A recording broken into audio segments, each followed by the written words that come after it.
madness in a sea of the dying and shameless. A sea of the aimless. I don't wanna be one of the... Nah, pasti di sini Pak Surya Paloh dan bahkan juga koalisi perubahan yang mengusung Anies Baswedan sebagai capres 2024 pasti akan nyesel ya. Karena apa? Karena melawan Heru Budi Hartono di Pilgub DKI Jakarta saja tidak mampu Anies Baswedan ini. Bahkan ada pengamat politik jika maju Pilgub DKI 2024, Anies bisa kalah melawan Heru Budi Hartono. Bayangkan, Heru Budi Hartono padahal baru beberapa bulan saja menggantikan Anies Baswedan yang telah lengser pada 16 Oktober 2022.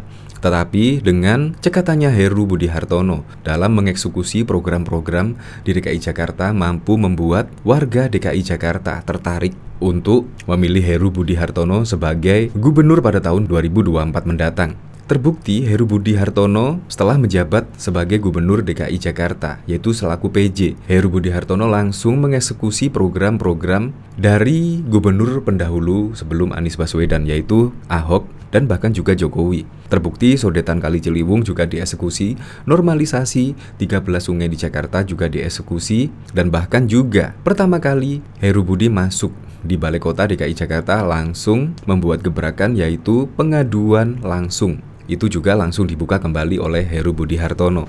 Gara-gara itu juga akhirnya Heru Budi dipilih dan dipercaya oleh masyarakat DKI Jakarta untuk memimpin DKI Jakarta pada tahun 2024 mendatang. Nah, dalam hasil survei ini, yaitu dari tribunjakarta.com, survei Pilkada DKI 2024, elektabilitas Heru Budi kalahkan putra Jokowi hingga Anies Baswedan. Nah, di sini, yaitu Nusantara Strategic Network merilis hasil survei elektabilitas sosok yang dipilih untuk mengikuti Pilkada DKI 2024. Hasil survei menunjukkan nama PJ Gubernur DKI Jakarta, Heru Budi Hartono memperoleh elektabilitas tertinggi dengan 22,5%. Heru bahkan mengalahkan jumlah nama besar seperti Gubernur Jawa Barat Ridwan Kamil hingga Wali Kota Solo yang juga putra Presiden Joko Widodo, Gibran Rakabuming Raka. Ridwan Kamil di sini mendapatkan elektabilitas 17,5%, sedangkan Gibran mendapatkan 10,3%.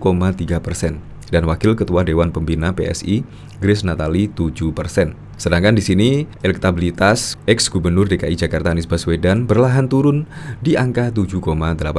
Sedangkan wakilnya Ahmad Riza Patria elektabilitasnya ada di angka 3,8%. Nah, pertanyaan yang sangat mendasar sekali, sama Heru Budi Hartono saja kalah di Pilkada DKI 2014 besok, apalagi menjadi capres pada tahun 2024 besok. Apalagi lawan-lawannya juga cukup berat sekali, yaitu Ganjar Pranowo dan bahkan juga Prabowo Subianto. Diketahui Prabowo Subianto juga elektabilitasnya masih di atas Anies Baswedan. Jadi sangat sulit sekali. Nah, dari sini jadi penasaran ya, kira-kira komentarnya bagaimana ya? Yaitu di sini dari liputan6.com, pengamat, jika maju Pilgub DKI 2024, Anies bisa kalah melawan Heru Budi Hartono. Di sini dari Pool Power RI, Anies Baswedan cukup lawan Gibran tweet, pasti kalah. Paham ya sampai di sini? Distribusi beras bansos COVID-19, laporan keuangan Formula E, hutang Ancol, bis mangkrak di Pinang Ranti, sumur resapan, dan rendahnya adaptasi Anies terhadap rakyat kecil. Amit-amit deh. Iya ya, karena sumur resapan kemarin yang dianggarkan berapa miliar itu sekarang juga tinggal kenangan ya. Bahkan malah merusak jalan-jalan di ibu kota. Itu juga pertanggungjawabannya gimana ya? Ini kan kayak ngomporin. Ayo kalau yakin menang, batalin capres jadi cagup DKI lawan Heru. Kalau nggak cagup, pengecut loh, begitu kira-kira. Sebaiknya Gibran jangan dulu ke DKI, bisa kalah sama Anies, biar Heru yang menendang Anies. Kadrun kepanasan. Yang gini kalau pengamat orang Bandi ngomong masalah politik. Dengan munculnya Anies sebagai bakal capres ini malah bagus. Persaingan kualitas capres akan lebih rame,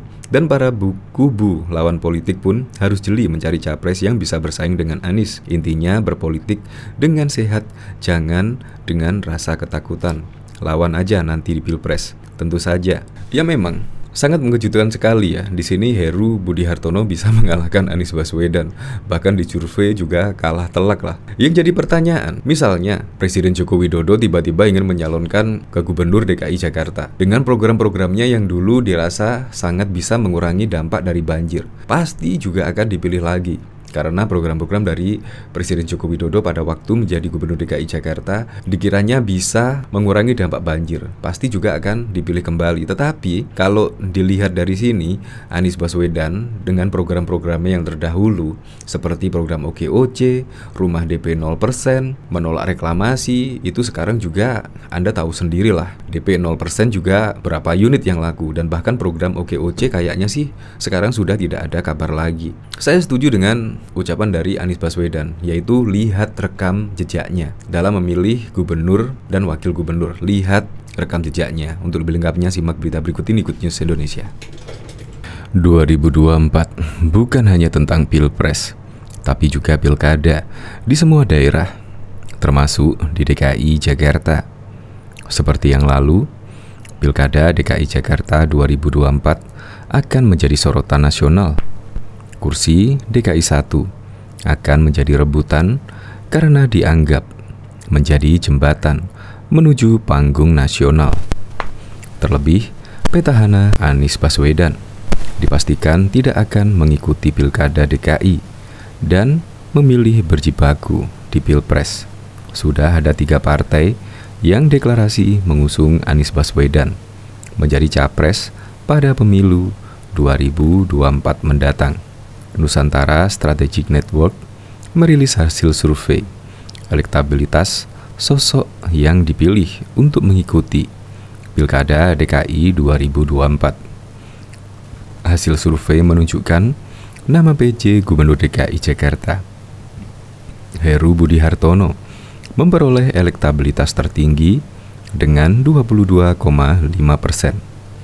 Heru mengalahkan sejumlah nama besar seperti Gubernur Jawa Barat Ridwan Kamil hingga Wali Kota Solo yang juga putra dari Presiden Joko Widodo, Gibran Rakabuming Raka.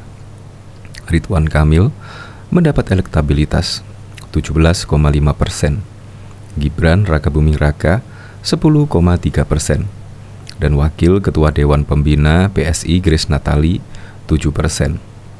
Heru Budi menjadi calon gubernur paling diunggulkan, bersaing dengan nama-nama yang tengah melejit, di antaranya Ridwan Kamil, Gibran, dan politisi Partai Solidaritas Indonesia Grace Natali, kata Direktur Program NSN Riyandi dalam paparan hasil survei di Jakarta, dikutip dari tribunnews.com pada Kamis 16 Maret.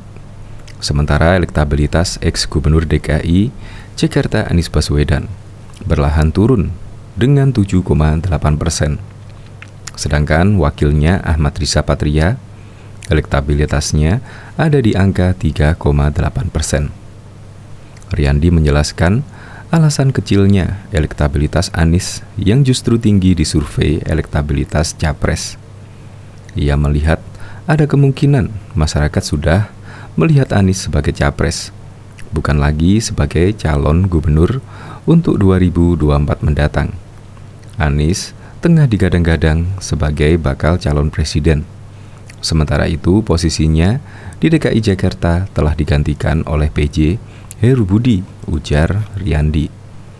Riyandi juga menyebut Anies masih punya kesempatan kembali berlaga di Pilkada DKI 2024. Namun peta politik saat ini sudah jauh berubah. Publik ibu kota mengira Anies tak mungkin maju kembali sebagai kepala daerah di DKI. Publik ibu kota bahkan mungkin tidak berpikir lagi bahwa Anies akan kembali maju sebagai calon gubernur di Jakarta, ungkap dia. Turunnya elektabilitas Anies dan Riza di DKI membuat nama-nama lain berkibar, di antaranya Heru, Ridwan Kamil, dan Gibran. Kata Riyandi, Heru Budi yang saat ini mengisi PJ Gubernur punya peluang diusung partai politik termasuk PDIP. Heru yang saat ini menjabat PJ Gubernur berpeluang diusung partai-partai lainnya termasuk PDIP, lanjut Riyandi. Sedangkan Ridwan Kamil setelah menjadi kader Golkar masih berputar antara maju periode kedua di Jawa Barat atau pindah ke DKI Jakarta. Adapun Wali Kota Solo Gibran Rakabuming Raka memiliki peluang serupa. Menurut Riyandi, Gibran berpeluang maju di Pilkada DKI atau Pilkada Jawa Tengah, maupun periode kedua di Solo. Peluang serupa dimiliki Gibran, selain berpeluang maju ke Pilkada DKI Jakarta, juga mungkin ke Pilgub Jawa Tengah atau periode kedua di Solo, ujar Yandi. Nama-nama lain adalah Wali Kota Bogor Bima Arya Sugiarto 1,5%, Bupati Tangerang dan Ketua DPD Golkar DKI Jakarta Ahmed Zaki Iskandar 1,3%, dan anggota DPR dari Nasdem Ahmad Syaroni 1,0%. NSN melakukan survei pada 21 hingga 28 Februari 2023 dengan 400 responden mewakili seluruh wilayah di DKI Jakarta. Metode survei adalah multi-stage random sampling. Margin of error survei kurang lebih 4,9% pada tingkat kepercayaan 95%. Bahkan Capres Partai Nasdem Anies Baswedan masih bisa berkompetisi di Pilgub DKI 2024 bila gagal maju atau kalah di Pilpres 2024. Direktur Eksekutif Indobarometer M. Khodari menilai kemungkinan Anies maju atau batal menang di Pilgub DKI 2024 kecil, lantaran warga ibu kota sudah lupa terhadapnya. Pilkada DKI ini masih 2 tahun ke depan dan banyak hal bisa terjadi. Pertama, masa 2 tahun ini membuat masyarakat Jakarta lupa terhadap Anies Baswedan atau kinerjanya, kata Khodari lewat pesan suara pada Jumat 27 Januari. Faktor kedua, kepopuleran Anies bisa kalah oleh Heru Budi Hartono yang kini menjabat PJ Gubernur DKI. Menurutnya, Heru bisa saja menjadi calon kuat di Pilgub DKI 2024. Sekarang ada PJ Heru Budi yang kalau kinerjanya dan pendekatannya dianggap lebih baik daripada Anies, maka bisa jadi calon kuatnya itu akan bergeser dari Anies kepada Heru Budi, kata Khodari. Jadi, saya melihat banyak hal masih bisa terjadi 2 tahun ke depan. Nah, hal semacam ini kan sebelum-sebelumnya hampir tidak pernah terjadi. Begitu selesai kandidat capres langsung bisa ikut pilkada, terangnya. Khodari mengakui hasil survei Populi pada Januari 2022 menyatakan tingkat kepuasan kepada pemerintah DKI saat Anies masih menjabat masih bagus. Kemudian kepuasan terhadap Anies pada survei Poltreking November 2022 juga masih di angka 73%.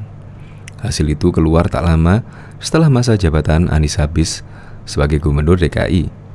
Biasanya dengan tingkat kepuasan di atas 70%, petahana itu punya peluang bagus berhadapan dengan para penantang karena tingkat kepuasannya tinggi, ucap Khodari. Dan kalau bicara surveinya Populi Januari, memang elektabilitas Anies di atas lain-lain di survei itu. Ada yang 10 nama kalau nggak salah. Ada Anies bahkan 50%, ada Risma 20%.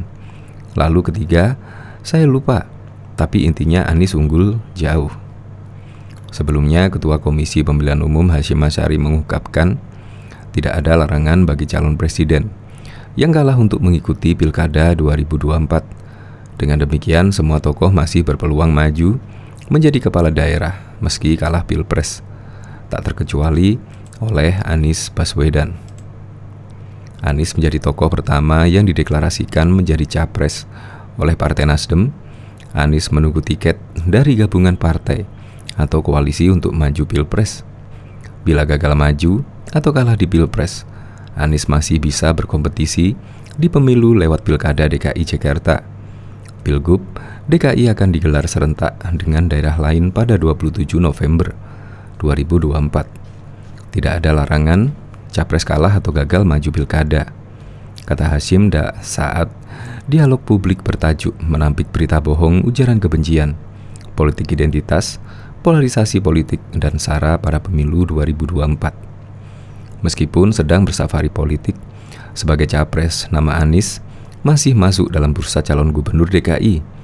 Bahkan pada survei Populi Center, nama Anies masuk 3 besar cakup DKI pilihan masyarakat, bersama Ridwan Kamil dan Sandiaga Uno. Survei cakup DKI itu digelar pada 9 hingga 16 Oktober 2022 dengan 600 responden di 60 kelurahan yang ada di DKI Jakarta. Populi Center menyodorkan 24 tokoh untuk dipilih pada Pilgub DKI. Hasilnya, nama Ridwan Kamil berada di urutan teratas dengan 69,7%. Disusul Sandiaga Uno 67%, Anies Baswedan 66,2%, Agus Harimurti Yudhoyono 55%, sementara nama-nama lain mendapatkan dukungan di bawah 50%. Nama Anies Baswedan bahkan menjadi yang diunggulkan dalam survei Populi Center pada Februari 2022. Anies menduduki posisi pertama dengan elektabilitas sebesar 47,5%. Survei kali ini menunjukkan Anies Baswedan menjadi tokoh paling unggul dan berpeluang untuk menjadi kandidat Gubernur DKI Jakarta periode mendatang. Sosok Anies Baswedan menjadi tokoh paling populer, paling disukai, dan paling banyak dipilih, kata peneliti Populi Center, Rafif. Posisi kedua dan ketiga masing-masing diikuti Komisaris Utama PT Pertamina Basuki Cahayapurnama alias Ahok dengan elektabilitas 8,5% dan Sandiaga Uno elektabilitas 5,3%. Populi Center menyelenggarakan survei ini di Provinsi DKI Jakarta mulai tanggal 26 Januari hingga 1 Februari 2022 dengan sampel responden tersebar secara proporsional di 60 kelurahan provinsi di DKI Jakarta. Sudah 3 bulan lalu, usia Heru Budi Hartono memimpin DKI Jakarta sebagai penjabat. Heru dipilih Presiden Joko Widodo mengisi kekosongan gubernur dan wakil gubernur definitif di Jakarta. Seperti diketahui, masa jabatan Anies Baswedan dan Ahmad Riza Patria selesai 16 Oktober lalu. Karena proses pemilihan kepala daerah akan berlangsung serentak pada 2024 mendatang, maka posisi yang kosong itu diisi Heru sebagai penjabat gubernur.